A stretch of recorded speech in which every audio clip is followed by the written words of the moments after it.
Bejn il-25 u 28 ta' Ġunju, il-kapitali ta' pajjiżna se toffri numru ta' attivitajiet fosthom ċinema fil-miftuħ fi ġnien l-Aparelli. Iċ-ċermen tal-Aġenzija Kulturali għall-Belt Valletta Jason Mikallef sqar kif din l-attività kapaċi tilqasa 300 persuna bil-qiegħda filwaqt li xorta tinżamm id-distanza soċjali.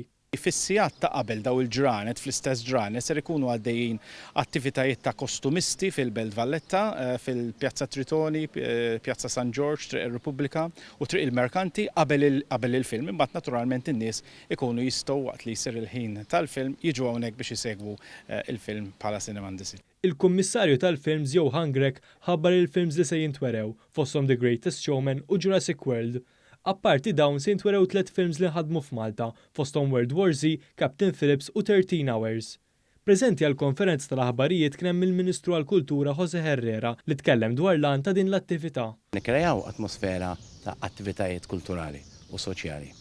Biex bekk inħajru n-nies jitlu fil-belt u kif ikunu fil-belt, jieħdu pjaċir bl-attivitajiet li kunet jisiru u jonfqu l-flus fil-restaurants, il-bars tagħna, il-clubs tagħna, jixtru l-ħwejjeġ minn hawnhekk, nerġgħu nresqu n-nies ġewwa l-belt.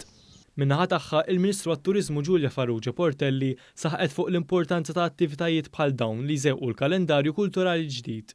Fl-istess konferenza tkellem is-Sindku tal-Belt Alfred Zammit li qal kif qed iħares il quddiem biex jara l-Belt Valletta tieħu l-ħajja li kellha sa ftit ta' żmien ilu.